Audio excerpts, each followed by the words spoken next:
Welcome into the Illini Inquirer Podcast. A day late on the Mondays with Mike, but there actually will be a bonus at the end of this. We'll get the professorial take.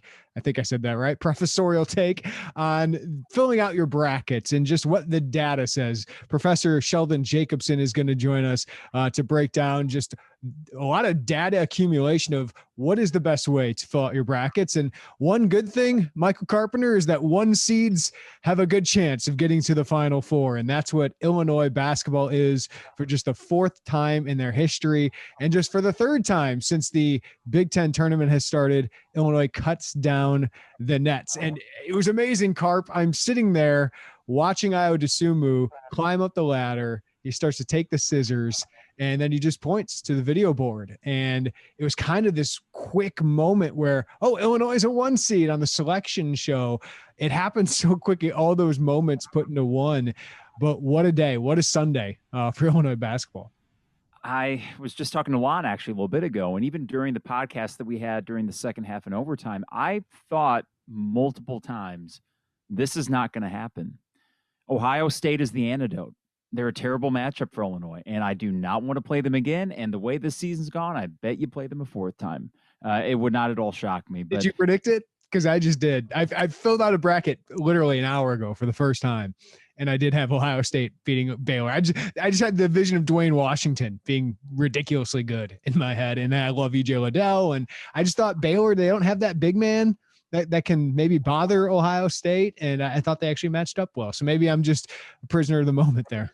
I think Baylor sneaks out. I know that they are not playing as well as they did before the break, but I still think they're a more complete team. And even with Ohio State, before that Illinois game, even the Michigan game, Darnier choked that one away. And then the Minnesota game to start things off. They're a team that a buddy of mine who's a Buckeyes fan says, we're great for the first 36 minutes. And then the last four, we just can't do it.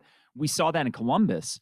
We didn't really see that Sunday because I don't think that was so much Ohio State choking at all. I think it was Illinois and some of the unsung heroes of Illinois finding a way to make plays. And for Illinois to have won that game, maybe I should be more cautioned because it was not the prettiest performance. And yet they scored 91 points.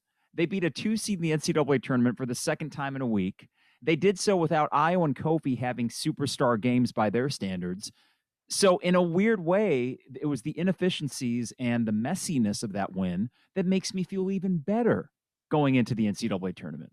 I agree with you, Cart, because Iowa had the same game, right? Luka Garza was good, and Iowa and Kofi were good in the championship game, but he wasn't efficiency god Luka Garza on offense, right? But they had Jordan Bohannon step up and make some big shots. I thought Joe Wieskamp was great in the first half. But Illinois won that game and Iowa lost because when you play a good team and a team plays good, you're probably going to lose if you don't have your great game. Illinois didn't have its great game from its superstars, but Trent Frazier hit 2 huge shots. DeMonte Williams carries over the aggressiveness after Iowa got hurt and makes a huge shot, makes 3 threes in that game. And then, of course, Georgie. I mean, what a moment for Georgie that I think that's how we'll remember. Like we'll remember 36-point game, but that is the Georgie moment when it mattered most, when his team needed him. He stepped up and gave him that 10-point burst. And then Andre Curbelo has just been a third star for the last 7-game win streak. It's amazing how well they're playing, even when they don't get a great game from this guy or that guy. Yeah, I think the question that we had back even, a month and a half ago would have been, what you got in Iowa and Kofi, but what do you have outside of that? And to hear Ayo on 670 The Score yesterday even call the injury a blessing in disguise. He said that himself. And he's the one that had to get the broken nose and have a concussion. He's saying that. And I think we all were hoping that would be the case for this team and the role players finding out how they can play when Ayo's not out there. Now, Ayo was out there on Sunday, but we saw with a lot of the closing moments that normally he'd make those shots wasn't happening. It just wasn't the Ayo that we've grown accustomed to. Didn't matter. You mentioned a dude misses a shot. Like you just expect him to make it. I will say, like, they felt like 4 shots. Like they were tough shots, but like he makes those in the past, so you can't complain about it now. But it was like, man, attack the rim, right? It felt like don't settle for the 25-footer. But if you can't really tell Ayo that because he's made them so many times. Well, and I think he'll make some down the stretch. I mean, what I feel all the more heartened about is if you consider the fact this is still the first postseason experience for any guy on this team. And they did that against Rutgers, 10 seed. And then you have Iowa getting a 2 seed, Ohio State a 2 seed. So it was not an easy path to the Big Ten tournament title. They got it done, despite, again, like we said, not the best Iowan Kofi. But you mentioned Georgie, and he's a guy that I know I pulled my hair out watching him sometimes, and Illini fans have too. But there is this connection with Georgie because of the personality he has, that he is also the easiest guy to root for. So when he goes on that tear, and especially the second and one, the first one was great. The second one was, you've got to be kidding me. And you don't win a Big Ten title without Georgie Bashanishvili. You do not win that game without him. It's something that you can't write up until it actually happens. And it's just another one of those chapters in this season that make it seem like we're going to this inevitable happy ending. And I don't know if that's the ultimate, but this team will accomplish something more. It just seems to be on that path. It felt like the Jack Ingram game, right? Like it just felt like, I mean, you got to have one of those. I mean, you got to have the Trent Frazier game at Michigan. You got to have those kind of moments from different guys stepping up. And it definitely is a team. Like there's almost a point, Carp, where I'm like, are these arm in arm pictures jumping the shark, right? Like if we jump the shark, where we're posting these too often. Okay. Like Iowa is together. Okay. Like that's a team that plays together. I think they're tight knit. But Illinois has that. And I was watching as, DeMonte Williams is shooting his free throws and the entire bench is arm in arm. And there is a togetherness of this team. I know John Gross talked about toughness and togetherness. This team has those things and they do matter. But it's certainly a team that when it faces adversity now, unlike maybe midway through the season, they know how to respond to it. And there's been times, whether it's Iowa's injury, whether it's Ohio State and Dwayne Washington just going on a heater, they respond to it. And every guy is not afraid of that moment, which is pretty amazing. You mentioned those arm in arm pictures, and I mean, Saturday on Twitter, that was fun. I mean, and I legitimately mean that. When Bohannon started to get going with that, I enjoyed every bit of it. And it's fun. It's a rivalry. It's sports. It should have that juice behind it. I will say on Sunday that as we're recording the podcast and it's that moment of realization, DeMonte hits the first free throw. It doesn't matter. The game's over. But then they cut to the image of DeMonte, Kofi, Io, and Trent with their arms around each other's shoulders. And it's at that moment that I've never, ever, ever, ever, ever gotten choked up during a sporting event. Maybe it was the long week before that. It was the 2.5 weeks of just craziness riding that wave. But I got choked up from that image. So yes, if I keep seeing them, total Fonzie jump the shark moment. Absolutely. Enough is enough. Well, I get why people love them. I'm not trying to be that hater here. Not at all, but there's an authenticity to it. And that resonated. And also when you consider the journey that it took to get here in the first place, not just in the last 2.5 weeks or 2 months, but where you were 2 years ago. And I feel like sometimes I don't even contextualize what Brad Underwood's done here enough. It's happening. We talk about it, but it is something that even Lou Henson, who did an amazing job building this thing, didn't do it this quick and did not do it to this extent. And in my column, Carp, I wrote this. It's really happened in 14 months, right? I mean, when you go back to it, we're sitting here January 2020, and Brad Underwood at the time is 35 and 44 overall, 12 and 29 in the Big Ten, right? That was 14 months ago. Since then, he's 34 and 11 and 31 and 9 in the Big Ten, which is one of the best Big Ten, deepest especially, right? And then you see 2 1 seeds and 2 2 seeds and another 4 this year. Like that is a loaded conference, and he's been able to do that. And every time I'm on a radio show, whether it's down in St. Louis or Chicago, they ask me, did you see this coming? Like, did you think Brad Underwood could do this? And I always appreciated him as a coach. And I thought he's the John Beilein, right? We've had that conversation. I thought he could be Illinois' John Beilein, where he does it with X's and O's, and he's just the schemer guy, and he has this system that he runs, and he'll find players, and then he'll start recruiting after that. It was the opposite. The way he got here was different. He found the players, completely changed his scheme, and then X's and O's wise, they've excelled. And I think Gentry is a big part of that as well. And then they got the assistants. They were able to get these stars, but then to be able to motivate them. And I think motivation has been big. And while I think there's reason for people nationally to be like, Illinois, stop complaining about the Big Ten title, right? There are reasons for them to do that. I think Brad and Josh Whitman knew that poking that would motivate this team to go get this Big Ten title banner, and then to still say, after getting a number 1 seed, they feel disrespected. Like Io said, disrespect, and Kofi and some other guys have said they don't want us to win. They don't want us to have yeah, like, which isn't true. It's not true, but they feel that, and that motivates them, and it works for this. This team likes being disrespected or the underdog, even if they're not truly those things. Yeah, they operate well off of slights, perceived or real. It doesn't even matter if it's real or not. And I mean, Io reiterated that yesterday. He said disrespected. They didn't want us to have it. Who's they? I don't know, but they didn't want us to have it apparently. And I know that the hosts were like, wow, like, they really are kind of carrying this with them. That's always the way to say it, is they, right? The scary they.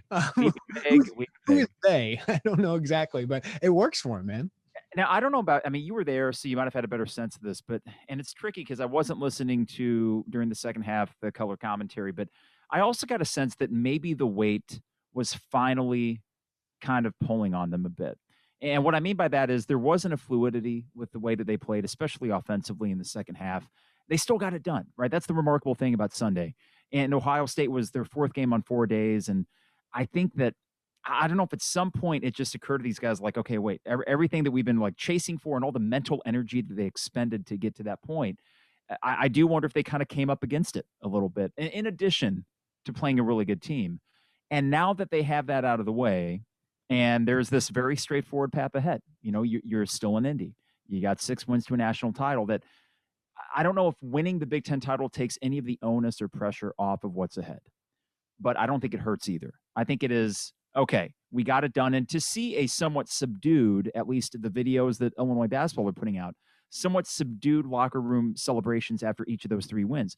This is a team that is locked in and truly in this, okay, what's next mindset. And I think it bodes well going forward, but I did sense a little bit of that pressure kind of tugging on them on Sunday. I think there was a little pressure, but I also think there was a good team, right? On the other side of it, a great team. Like Ohio State's, a top 8 team. I don't know an AP this week, but a top 8 team in the NCAA tournament certainly is a 2 seed. I think both those things were happening, but that's why I think this is the best lead-in possible to an NCAA tournament. I talked with Sean, I know you did too, Sean Harrington, about what it's like to play in an NCAA tournament. And I do think it's different than playing in a Big Ten tournament. So is that moment? Yeah, I think that's going to weigh more. Playing a Sweet 16 if Oklahoma State has a 5-point lead with 5 minutes left. I think that's a little bit different than a Big Ten tournament because there's finality to it. And if they lose to Ohio State, that's not going to be what the season is remembered for, right? Like, you don't want the Big Ten tournament to be what this team is remembered for, but it certainly is one great memory and one that I think is important, and it's certainly history making. But there is more weight in the NCAA tournament. But I mean, there's no better practice for the NCAA tournament than what they've just gone through. 6 games in a row on the road to top 35 KenPom teams, 5 against top 10 KenPom teams, 5 or all of them against NCAA tournament teams. And then to have 3 games in 3 days, one against, as you said, a 10 seed in the NCAA tournament, one against a 2 seed, one against a 2 seed. That's basically like a round of 32, Sweet 16, Elite 8, or if you wanted to go round of 32, Elite 8, Final 4. I mean, that's basically what they just had, and they survived it all. And in a myriad of ways. If you think about the Ohio State game, that was the ugly win. And again, I say that they scored 91 freaking points. So that's their new college basketball game. That's what that was, Scott. It was ugly for what Illinois has maybe had here, but it was just a fantastic college basketball game. I think it was 2 great teams making it difficult on the other to score, and yet they kept scoring. I mean, that was what was remarkable about it, was all these high-level baskets that these guys were scoring with hands in their faces. And yeah, it was a lot of fun, if not for the immense, it was emotionally exhausting because fans wanted it so bad. I know they wanted it even worse than fans did. But then look at the Iowa game, an absolutely efficient performance, top to bottom, got within 5 late, but they did what they had to do and they did it well. And then Rutgers, that was your first postseason game for the entire team. Not a bad start. So as I look at that and you couple it with the last 3 games of the regular season at Wisconsin, at Michigan, and at Ohio State, this team can win in a variety of different ways. They don't need to score 90, but they often seem to, or at least 80 plus. And as I look forward in these, let's just start with the 4 games in the Midwest region, whatever the path may be, even if it goes scratch, there's going to be tough games. But knowing what the floor is for this team, what I perceive to be the floor, this is still their region to lose. And I think by a decent margin, there's going to be challenges, but not like at Michigan, not like Ohio State twice in a week, not like this Iowa team that I don't know if they're going to give Gonzaga a run for their money or not, but they'll probably be in the Elite Eight. So I don't know. I'm not as scared. I don't know if it's arrogance or not. I'm just not that scared, even though I know there are landmines out there. Yeah, certainly. I mean, that's what an NCAA tournament is, right? You get through round 1 and then there's good teams. It's just going to be good team after good team, but they've dealt with that for the last 3 months, right? Actually, you can go 4 months. I mean, they haven't really had anyone but their first 2 games that were Drexel-like.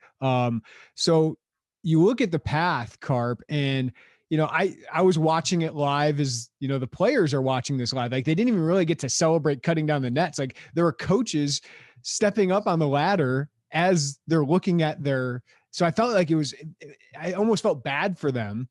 It felt like a wasted, I want to say wasted opportunity, but even from our perspective, it ends and we're doing 2 podcasts and I wanted time to just sit back and like let it wash over me. And instead, boom, selection Sunday, because it was overtime. And then it's like, oh, I guess we're moving on.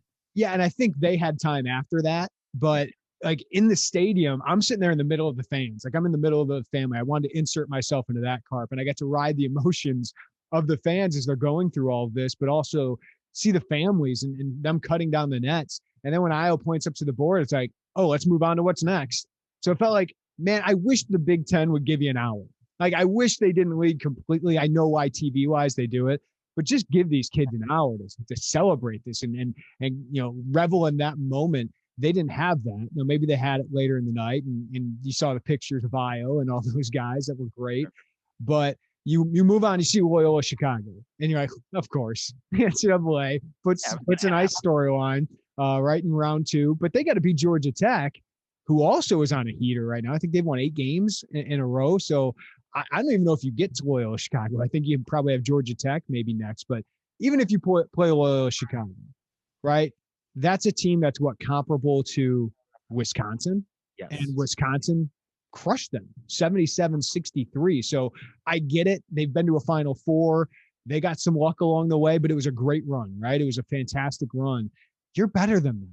Like you are far better than them. So unless you have a terrible game, you should win that one. Oklahoma State. I was watching Brad Underwood as that came across, and he just kind of shook his head and smiled. Because it's all he can do. I mean, another storyline. They're scary because they have the number 1 pick in the draft.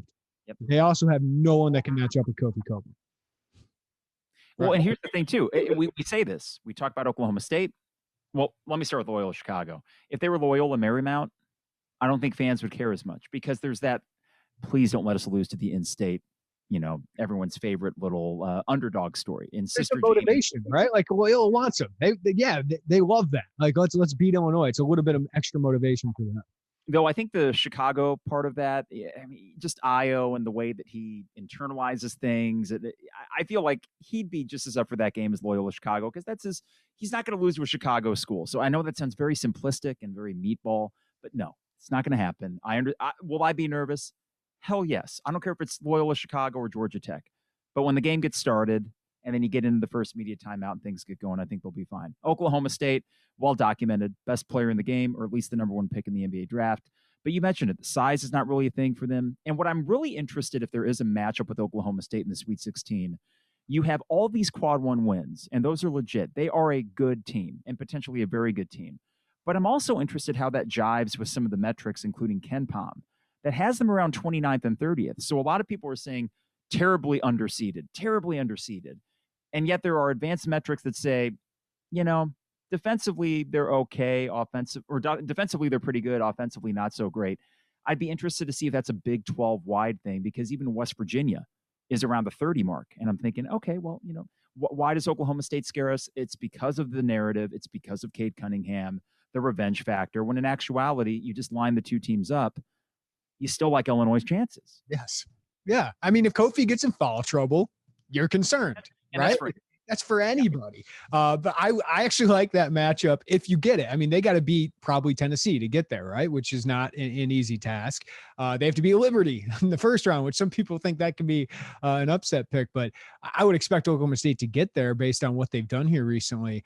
But like Io against Cade, man, talk about a guy motivated. NBA draft stock, like go one-on-one with the number one pick. If he has a big game against Cade, and that could be put him into the lottery or the top 15, right? Like all of a sudden. So I love that kind of motivation for Io myself. But yeah, I would have thought West Virginia is a 4, right? And Oklahoma State is a 3. And I didn't like West Virginia as a matchup like 2 weeks ago, but they don't play defense, man. And Illinois getting up and down in transition, Curbelo getting in transition, Io. What I'm trying to say is everybody in that bracket should be terrified they have to go through Illinois. Like they right now, Illinois outside of Gonzaga and maybe Baylor, but like I think Kofi's just that matchup problem that nobody wants to deal with. I think Illinois has the highest floor, second highest floor in college basketball right now. They will be tested and they could lose to Oklahoma State. They could lose to West Virginia or Houston, but I think every 1 seed is saying that right now. Our fan base, and understandably so, you see Oklahoma State come across, you see Loyola Chicago that is an 8 seed, yet they're 10th on KenPom. And you think, well, we got screwed here. But no, I think you hit it on the head that it's really the other way around. If you're an Oklahoma State fan, after everything you accomplished, here's your prize, a 4 seed in Illinois' bracket. Not Michigan with livers out and maybe you have an easier path. No, you do not want to be in Illinois' bracket right now. I think that the single elimination tournament, and you had harped on this a lot, and it kind of changed my perspective about how we measure success for college basketball programs and why conference titles are oftentimes a better barometer than what you do in the postseason. And they got their Big Ten title. And I know we're Big Ten tournament title, but let's be honest, this tournament title has more significance than simply what they did that weekend with all the context. When you have 4 more wins than the other team. And you know what? Everybody knows it. Michigan fans, they don't need to say a word about it. They don't need to admit it. And they don't need to compromise. Share. You and I, they deserve to share the regular season title. Absolutely. They don't need to concede anything. But I think that all the Big Ten fans understand and all the Big Ten teams understand Illinois was the best team this year. That's why that banner is going to mean more. But when it comes to the tournament and how we really view legacies of teams, I've so often went into tournaments with good Illinois teams, 05, 01, and known that there was that huge landmine awaiting them. In 01, it was Arizona in the same region. Third match didn't work. In 05, it was UNC. We knew it was right there. It happened. I didn't like it from the start. It didn't end well. I don't get that same sense this year. Gonzaga this year, fantastic, deserved 1 seed. But if you get that far, I don't view them the same way I viewed UNC back in 05. If anything, I view Illinois as that one team that is playing their best at the right time with future NBA guys across the roster. And then you mix in seniors like DeMonte and Trent that are playing their best ball. You go 8 deep, and I don't feel bad with any of those 8 guys on the court right now. Yeah, and for me, just the ultimate X factor. It's not even the first team All-American. It's second team All-American. No, it's Kofi.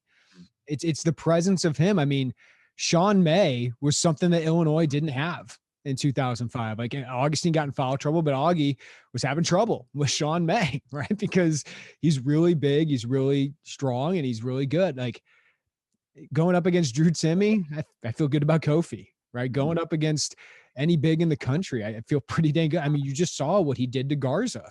Like Garza finished with 21 and 12, but he had 21 shots. Like you have a guy who can wipe out the other guy's big man. You have Io who can wipe out a guy like Cade Cunningham, right, for the most part, or at least match him possibly. And then the key is you've seen all these other guys step up. It's not just those two.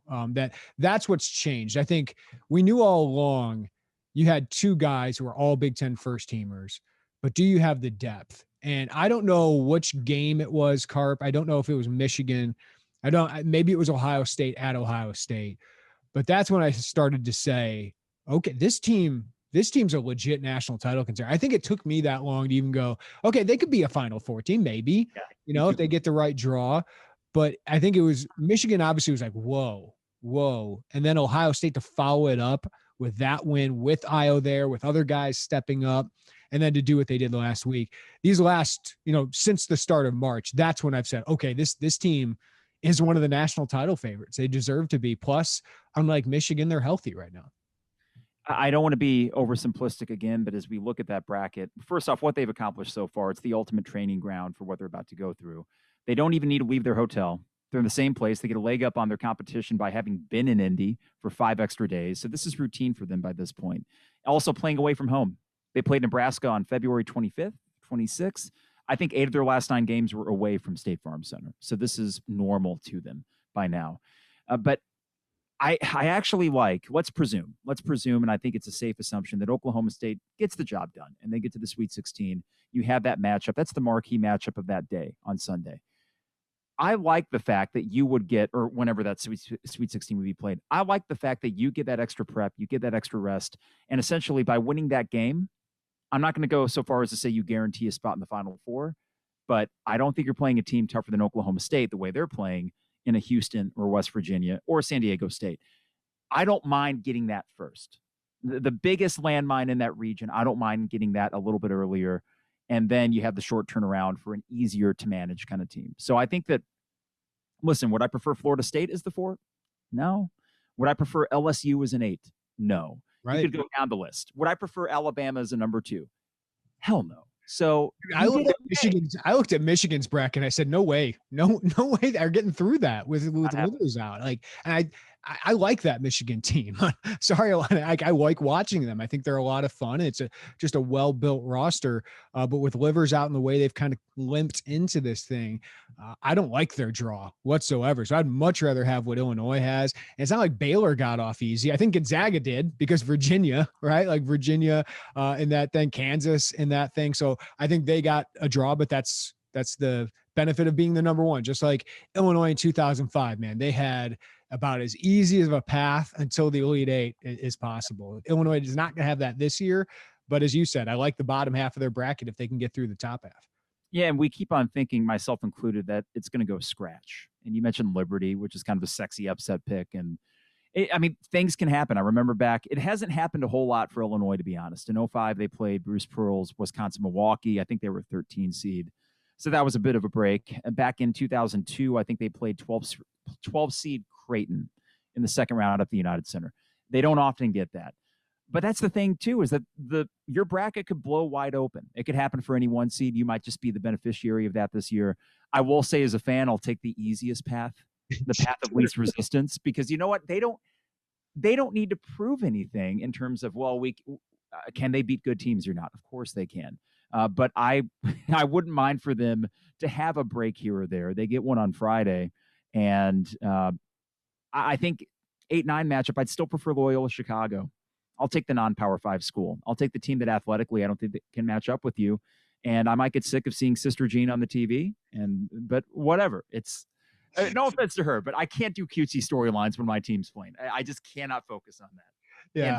The media loves nothing more than Sister Jean, man. Got to deal with it. Oh, yeah. All right, Carp. So I was in the stadium, man. And, I don't know if the TV showed it, but they probably showed the crowd a little bit and it's spaced out and it didn't look full. But I tell you what, the ambiance of it and the sound felt bigger than it looked in Lucas Oil. And, they're going to have fans, at every place, and Illinois fans are going to pay up. I think that's going to help too. The fact that you have fans that are going to make this journey to see this special team. Are you going to spend some money? Like, are you saving for one specific game? And I wouldn't go the first game, and I saw the prices. I would definitely not go see Drexel against Illinois. I would probably save for that Sweet 16 game, to be honest with you. If the opportunity presents itself, national title game, finally to win that big one or have a chance to do it, I would consider that. I'm glad you brought this factor up. I think you are looking at, if you play 6 games, 6 home games. And I don't mind the fact that the first one's at, the IUPUI Fieldhouse or whatever it's called. And then the second one, I presume, would not be at Lucas Oil, but it'd be at maybe Hinkle or it'd be at, I don't know, Mackey, some other smaller arena where It might only be 4,000 Illinois fans, but that's still a home game because I really doubt that maybe a few loyal Chicago fans, but other teams are not going to travel nearly as well as you do. So it is an advantage. And we also saw this team plays to it. Mm-hmm. Georgie, after a 2nd and 1. We saw Kofi all weekend, more animated than we've seen him all year. And he's had moments, but he was enjoying this. And then Io, I mean, come on. I think it was Friday. It was a subtle thing, but he got fouled for a layup, and then he ended up at this end table behind the basket, and he just kind of sat on it like this and just took about 5 seconds, as I presume the crowd was roaring their approval, and he's just eating that up. So I think that it's another factor. MVP chance. He's getting MVP chance throughout the week. Yeah, and you know that's what's amazing is that for Io, he sets such a high standard of play that it wasn't altogether an amazing weekend for him, given how good he's been. But yet he's still Io, and we saw that even when he get B- Io offensively, doesn't matter. I do think a big factor against Ohio State that you could put into play against Oklahoma State, when Washington was getting his, they finally switched, and we saw Io take him. I think when you play a Cade Cunningham, maybe try Trent, even though he's given up some inches, but rotate him around and let some of those tweeners like a DeMonte and an Io take their chance. I'm getting ahead of myself. But we know that right there, we keep gravitating towards that because, yeah, number 1 NBA draft pick, that is something to contend with if you're trying to make a Final Four. Yeah, I couldn't put Trent on Cade Cunningham, but he's got I don't think 7 inches. Trent Frazier, I don't think he can do it. All right, Carp, before I let you go, I do want to bring this up because we've kind of been chatting about it all year. Indiana makes the move. Get $10 million to fire Archie. And I don't blame him because that was not going well. There was no future from my opinion. And obviously there were bigger issues behind the scenes than we probably saw, but he didn't have any more talent coming in. They would have relied on the transfer portal anyway.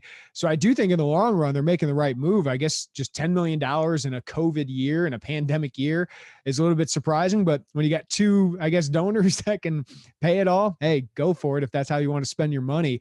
But this is a huge, because they're teetering, I mean, on irrelevant, right? I mean, they're kind of where Illinois was 4 or 5 years ago. So they have to get this one right. And I'd give a call to Calipari, to be honest with you. I mean, my first call would be like, hey, are you sick of Kentucky yet? You want to come save us now? 10 million? Sure. Like, we'll pay you that. Then I give a call to Scott Drew, and then I don't know where I go. Is it Dane Fife? Is it an Indiana guy? Or is it, Chris Beard at Texas Tech? I don't know. Like, outside of those 2 huge names, you got to get this one right. And I still think it's an appealing job, but it's a tough job right now.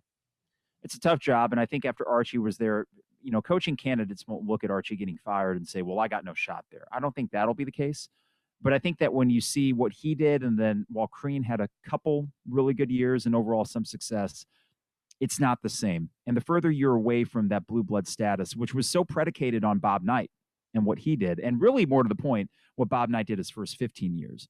Because if you consider the 90s, he wasn't much different than a Lou Henson. They'd finish top 4 in the Big Ten. They'd make NCAA tournaments, early exits. The last national title was a long time ago. So I view them very much in the same way that I view Nebraska football, where they have the pedigree and they have the history and they should be better, but for whatever reason, it's just not clicking. And they got to go for a home run but if they don't, I don't know who that next man up would be. Archie Miller, to me and to you, and I think a lot of people, seem like the home run hire. I wanted him, where Underwood was like, I had to talk myself into it, but Archie Miller, I would have been over the moon ecstatic for, and maybe Archie Miller would have worked somewhere else. So I think that there might be something to consider. Indiana as the program has struggled as long as they have, regardless of coach. I think that goes beyond even Archie. Yeah, I'm looking at Peag's list right now, and Beard is atop their list. They got guys like Musselman, which would be a big hire given what he's doing at Arkansas. And I think they can pull somebody like that. I think they can pull somebody that's in the NCAA tournament right now, doing well, kind of like Illinois did with Brad Underwood. So they just got to get it right. And you got to get somebody who can get talent there, because talent's a problem. And I think development was a huge problem with them. And when we talk about, togetherness and the buzzword culture, I like Trace Jackson Davis, phenomenal player, but like when it didn't add to winning, and it's not all on him, but it was just like, yeah, you're getting yours, but the rest of your team is not stepping up. Like it just seemed like something was wrong there. It certainly feels that way. Penn State makes a hire, Micah Shrewsbury from Purdue. It was Brad Stevens. I think that's a pretty good hire for them. But Minnesota, Rich Pitino knew he was getting fired, man, because he's already got another job. So he certainly was interviewing. So good for Rich. I would hire Tim Miles if I were them, but be interesting to see where Minnesota goes from here. Yeah, well, Minnesota's just kind of Minnesota. And I know that's like, what do I mean by that? Dan Munson, Richard Pitino, Tubby Smith had the most success, but even then they aren't a team that scares you outside of maybe 1 year every decade where they put together a top 10 team. And you mentioned Penn State. I know they got the new guy, but you got 4 transfers out. Six. Brockton, 6. It's been good ones. And I don't know if they can do the inter-conference thing. I know Brad Evans was all about getting, was it Horror? I'm trying to say this. Dude, Harar, I would love him on Illinois. If you can add him to Illinois, yeah, I'd be all about that. So that's a Big Ten next year that consider Indiana. That will be maybe not a full rebuild, but they won't be good, I don't think.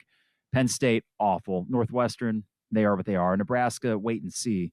But the bottom 4 or 5 teams, not so good. I do think there's more balance the further you go up, and to see what Maryland, how they finished the year, and Michigan State. You know that the 8-9 teams of the Big Ten will still make it good, but this year was a monster, and it's difficult to imagine with some departures the conference being quite as good next year, which I think bodes well for Illinois, regardless of who leaves. All right, Carp, before I let you go, what's your setup Thursday, Friday? What you got here? Because you're on spring break, right? Yeah, spring break's a Friday. I got the sunroom here. I love the early start, so we can watch it. And for you, I know you love it. You follow the story, and then you got the rest of the day to watch basketball. That's what I'm going to do. Watch the game, publish the podcast, watch the Loyola Chicago game for sure. And then I presume Oklahoma State and Tennessee are playing later that day as well. I guess I need to check that. But yeah, it's I love the early starts. I love that you are the third game, and a lot of people's eyes will be on you. I know it's not prime time, but I think there will be a lot of interest in checking out 1 seed Illinois that early in the tournament. I like it. You scared of the Drexel Dragons? I got to be honest, I haven't done my full scouting report on Drexel. Illinois has done okay in the 1-16 matchups before. It was Fairleigh Dickinson gave you a scare for a little bit. For half, you were up 1 point at half against Fairleigh Dickinson. I think you won by 11. Northeastern State, they actually in 2001 trivia, the 16 seed Northeastern State had just come off the very first play-in game. That was the first time the field expanded to 65.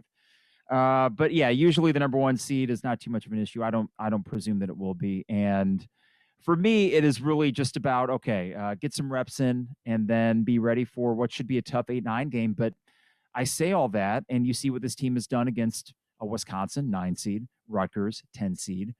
And the nerves will be there, but I have faith that when it comes down to it, this team has what it takes to get through to the next weekend, and then we can really get nitty-gritty with matchups. How do you feel confidence-wise with this team compared to 05 and 01? I think the confidence is that in 05, you were playing from ahead the entire time. You were number 1. There was this, I talk about fan pressure. There was this thought that if they don't do it, we'll never do it. There was this immense feeling, this heaviness, especially when they lost to Ohio State. And they won the Big Ten tournament, but it was not the most impressive 3 days. They just kind of got it done. Even D. Brown, if you recall, post-game celebration, Billy Packer told him, keep your head up, kid, because D. Brown had a bad Big Ten tournament. So the vibe, I use the word Augie vibe. Carried you, right? Augie was awesome that week. He was. So there was this sense that just do it somehow, some way. But the shiny veneer of that team had been kind of chipped away from that one stupid loss. It messed with people's heads a little bit. This team, they're the second best team in the nation. They're number 2 in the AP poll, and they still feel disrespected. How? I don't know. But keep doing that. Whatever they have to do to continue to be ticked off and maintain that role of the hunter. And this is one final point to a potential Oklahoma State or Houston or West Virginia matchup, or even Loyola Chicago. They find all these slights. Mm-hmm. Io would find a slight about Cade Cunningham, or the fact that he's from Chicago and Sister Jean's getting more attention than him. I would love for Io to actually take something up with Sister Jean. Wouldn't that be a great just narrative on top of that? I don't think you'll see that. I think it's too nice of a kid for that. I do think that the likes of an Oklahoma State, in a weird way, I'd rather play a team like that you cannot take lightly, as opposed to, let's say, a Virginia team that hobbled in. I do think there's something to be said that when the lights are brighter for this team, they tend to show up. That's been the case for 2 years now, and they aren't brighter than right now. So as I fill up my bracket, unironically, I am going to put Illinois to win it all. I just think. Who you got? Gonzaga, Illinois? Yeah. Yeah, so I do too. And just to be the hater, I think Gonzaga is as advertised, and maybe they lose in the second round again. I don't know, but I think Gonzaga is a really tough matchup for everybody. I do think Illinois has an advantage at center. I think Kispert is a problem for them. They're a big team. I think Trent and Curbelo defensively could struggle there, but I mean that's what we're talking about. Like I have them in a national championship game, and people could call me a hater because I do feel like this team is just as capable based on how they're playing now, Carp, as 05. It's just they're a little younger and they don't have NCAA tournament experience. That said, they seem to, as you said, thrive with pressure, with adversity. And that's why when you got a guy like number 11, right, and Trent and DeMonte who have stepped up, and Curbelo who seems to love that more than playing in some game against Northwestern, right? Like they seem to have that it factor to go along with all their talent and coaching staff. Yeah, and even with the lack of March Madness experience that they have, this is an NCAA tournament unlike any other. So you get the Gonzagas of the world that have been there year in, year out. They walk into these gyms with 2,000 people. They're like, well, this isn't like I remember it 2 years ago. Meanwhile, you get this Illinois team, and the only postseason experience they have is in a socially distanced stadium with Illini fans raining cheers upon them. And that's all they get for the rest of the way. This is all. Or the Wednesday night game against Northwestern in the Big Ten tournament, right? Like that was Io's first postseason experience, and then they got clobbered by Iowa. Like that's his postseason experience on top of what he just had. Your first book has to be about this team. If you ever write a book, it's got to be about this team. Depending on the ending, of course. I think it depends on the ending. Right. I think it really depends on the ending, but it's a phenomenal story so far. And I think we'll be talking about it for a few more weeks here. Michael Carpenter, enjoy the first couple rounds of the NCAA tournament. I'll talk to you next week, man. Absolutely. We'll talk soon. Welcome back into the Illini Inquirer podcast, and kind enough to join us today is University of Illinois computer sciences professor Sheldon Jacobson. And why are we talking with Professor Jacobson? It's because he is into the bracket and the odds of the bracket and picking brackets. And he's made this part of his curriculum here at the University of Illinois. He has a bracket simulator, the best methods for picking a tournament. And Professor, thank you for joining us. And as we were just talking about, it's nice for once to be talking about the bracket with the University of Illinois, a big part of it. Absolutely. Yeah. Illinois, we've had a dry period since 04 and 05, and now we are on the top of the heap once again. So it's great to be able to be part of the winning formula this year and hopefully see the Illini come through and achieve something that they haven't achieved for a long time. So how did this become a project for a university course? Because it sounds like one I would have liked to have signed up for at the University of Illinois. Well, bracketology is all about data science and data analysis. And there's a tremendous amount of information that is collected every tournament. And if you take all that information and put it together and tease out some important insights, you're able to, in fact, come up with information that helps, the fans who don't know much about the game to people who are experts like yourself, who want to really be better informed of what we're going to see, because the tournament does produce patterns of seeds as they propagate through the tournament. And we've analyzed those patterns and we try and help people use it to their advantage. Is there a reason you wanted to pick obviously it's a college tournament, but the NCAA tournament, is it far different than, say, the NFL playoffs or the MLB playoffs? I don't know if you've even looked into that, but if there's something unique about the NCAA men's basketball tournament. Well, what's nice about the NCAA basketball tournament, or March Madness, as we like to call it, of course, is that it's a one and done. It's a single elimination tournament. If you look historically, excellent teams have ended up not winning national championships. And that's part of the excitement and the mystique that goes into March Madness, that just because you're a fantastic team entering the tournament undefeated, for example, we've had several of those, they don't always win national championships. In fact, they almost never do. So you started this in 2007. Where do you start? Like what do you want to research? Well, what we wanted to do is look for patterns. As a data scientist in computer science, what I'm trying to do is extract information from data to help understand phenomena that maybe are not clear to people. I mean, this is the foundation of artificial intelligence, trying to glean insights from data that cannot be seen by the naked eye, but through algorithms, we're able to extract that information. So is this a lot of data input? It starts off there, and where do you go from there? Absolutely. What we've done is we've used the data that's available. So we go back to what I call the modern era of the tournament, which is since 1985. And then we build models to try and understand the patterns. And then with these models, we then try and help people understand what they're seeing, because people are saying, oh, if you ask all of the experts right now who's going to make the Final Four, it's always heavily weighted on the number one seeds, which for an Illinois fan, that sounds pretty good. But the patterns are such that you're more likely to see no number one seeds in the Final Four than 4 number one seeds in the Final Four, even though you can't imagine any of them losing. If we look historically, 40% of the number one of the slots for the Final Four have been held by number one seeds. So that puts Illinois in a very, very comfortable position. But still, you tend to see 1 or 2 number ones in the Final Four. And the question is, which 2 will they be?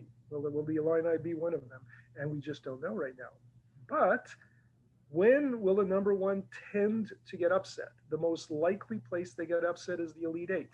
And that's where, if you're going to pull upsets over a number one, you like to see them happen, or you observe them to happen in the Elite Eight. So these are the kinds of patterns that have occurred year in and year out. And all they are patterns. It doesn't mean you can guarantee that a team will win or lose in a particular round, but you do see the tendencies to occur. So I can pretty much assure you that there's a very high likelihood that one of the number ones is going to lose. I can't tell you which one it is right now. I hope it's not the Illini, obviously, but one of them will lose, and they're going to lose in an unexpected way. So that's a great start to the bracket. It's usually about 1 or 2 one seeds get to the Final Four, but obviously starting the first round, that's where we like to pick our upsets, right? And sound smart to our friends. It's probably smarter not to pick some of those upsets, I would imagine, but what would be your advice for picking the first round if you want to have fun with it and pick an upset? Because usually everyone says pick the 12 over the 5. Does the data back that up? Right. Well, let's look at the 13, 14, 15, and 16 seeds. People tend to fall in love with a particular low major or mid major, and they say, oh, that's where the upset is going to occur. But they don't occur that frequently, but they do occur irregularly. So picking one of them is probably prudent if you want to include it in your bracket. But if you want to be safe, don't pick any of them, because they aren't going to go very far anyways. So they're going to get eliminated. Then you get into the 12, 11, and the 10 seeds, and that's where the real upsets start to occur. The 12-5 upset, the 11-6 upset, the 10-7 upset. Those are the ones that, once again, people tend to overpopulate their brackets with them. Putting 3 of those in there is probably less than what you're going to see, but it's also prudent because it's hard to pick which ones are going to be. People tend to overstock their brackets with upsets, thinking that they have to pick the right one. While in reality, if you avoid picking the upsets and go much more with the favorites, you'll end up with a healthier bracket at the end of the day. Is there anything, past that? So round of 32, Sweet 16, what does the data tell us there? Once again, when you look in the Sweet 16, having a double-digit team there is fairly common.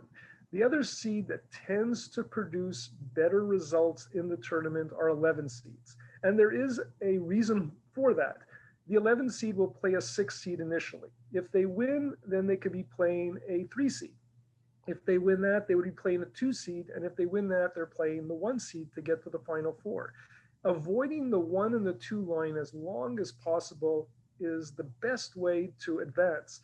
And as a result of that, there's always a chance that the 1 may get upset in the Sweet 16, or the 2 may get upset when they play a 7. All of these things give the path to a Final Four for an 11 seed much better than if they were a 12 seed or a 13 seed or even a 10 or a 9 or an 8 seed. It's far better to be an 11. That's the best, double digit seed that you want. And if you want to pick, one of your brackets, think about those 11s. We've seen several of them in the last few years who've made it through, and they make it through because their path is favorable in terms of avoiding the better teams that are seeded highly. What do you, Final Four wise, you mentioned the 1 or 2 1 seeds. Is there a certain pattern that is most likely, whether it's 2 1s, a 3 and a 4? Like what is the most common, if you guys have looked into that? We have the most common combination of seeds would be 2 1s, a 2 and a 3. And that has the highest likelihood of occurring. Now, when I say highest likelihood, that doesn't mean it's going to occur this year. It simply means probabilistically it has the greatest chance based on what the data says. And this is based on our modeling as well as what we've seen in the past. So 2 1s, a 2 and a 3. And then you say that means 2 1s have to lose. Well, will it be Gonzaga? Will it be Baylor? Will it be Illinois? Will it be Michigan? People think Gonzaga can't lose because they haven't lost. Yet, if we think historically, when's the last time we saw a number 1 seed who was undefeated go the whole way? And it's been a long time, if it goes back to the Indiana team, in fact. And there's been many others since then who have tried but failed. So you also look at the number 1 overall. People think, oh, they can't lose. But historically, they've only won a handful of national championships. Sometimes being the second best or the third best serves you better. So, Professor Jacobson, how much do you get into this individual bracket, the 2021? How much does your class or you dive into the seeding and the paths of what teams have? Well, our bracket odds website, which is available to everybody, we have a great group of students who help me with it, and we input new information and data. This year, we've added, in fact, 2 new bracket simulators, and these bracket simulators are based on analysis we have done in how do you form brackets that are more likely to score better in the ESPN challenges. And ironically, the best place to pick your teams initially are not in the round of 64 or not the national champion, but picking in the Final Four group or the Elite 8 group.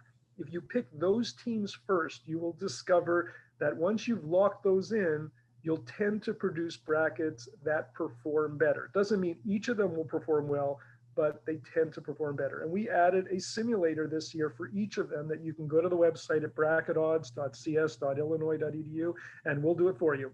And then you can pick and choose which ones you like. And if you're an Illini fan, you're going to like a lot of them when they show Illinois winning the national championship. Yeah, so I don't know. What do you think? What does the number say about Illinois' path if you guys have looked into that? Well, we haven't looked at the specifics, but being a number 1 seed, you have a very comfortable path to the Elite 8. The Elite 8 is a treacherous place for all the number 1s.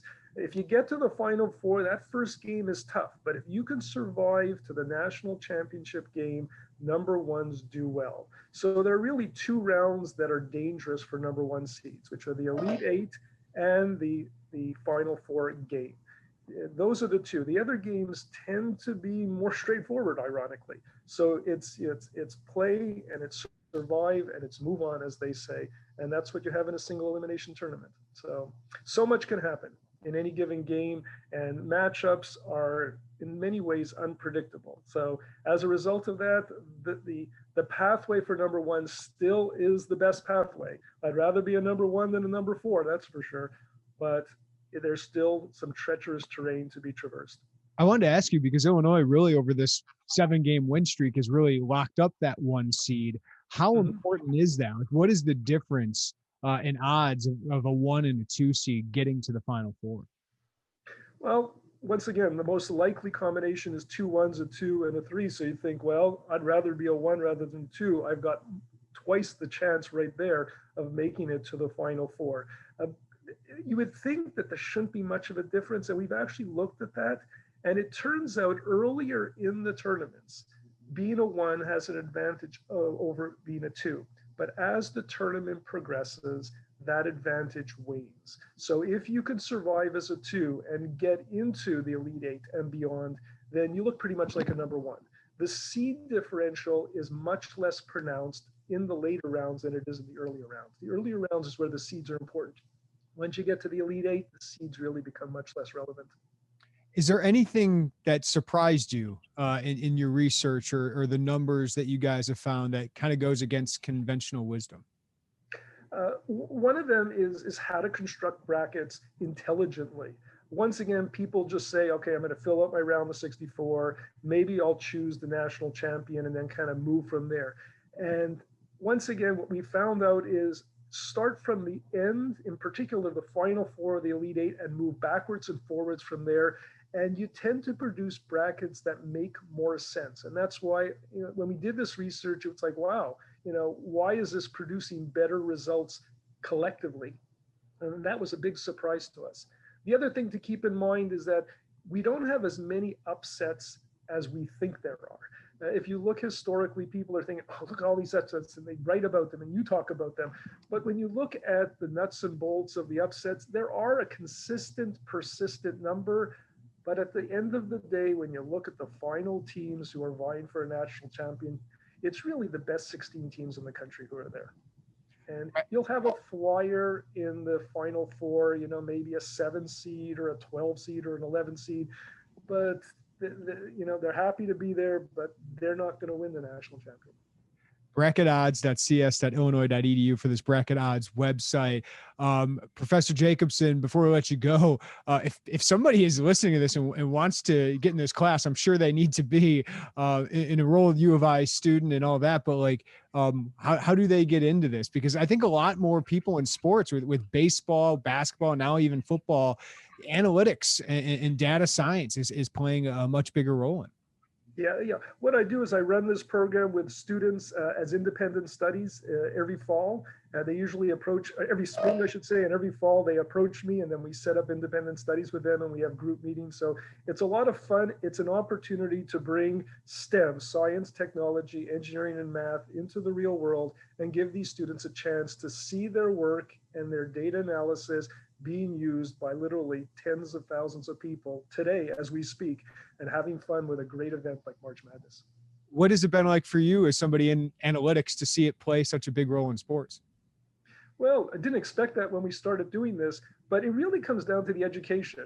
We're in it because we want the students to be able to appreciate the use of data in the real world, in life. And what better way to do it is using sports and March Madness. So this is all about the educational component. It's fun and it's great and we enjoy the games, but at the end of the day, these students walk away appreciating data in a way they never, ever thought possible. And it will make a difference in their lives and the lives of others who they touch. Definitely. Is there anything else you'd like to add, Professor? Yeah, this is great. You're doing a fantastic job, Jeremy. I follow you all the time. So keep up the good work, and let's hope that the Illini do great. I'm going to add one other plug for one other team on campus, which is the men's golf team. We have a great chance to win a national championship this year, but they have an even better chance. Look at the probabilities. So Mike Small's done a fantastic job. So I want to give him, some kudos and say, well done. And at the end of the day, in May, we may have a national championship with our men's golf team. 3 for 3 to start the year. Pretty impressive start for them. Professor Sheldon Jacobson, appreciate the time. Thank you very much. Have a wonderful day, Jeremy. Enjoy the tournament.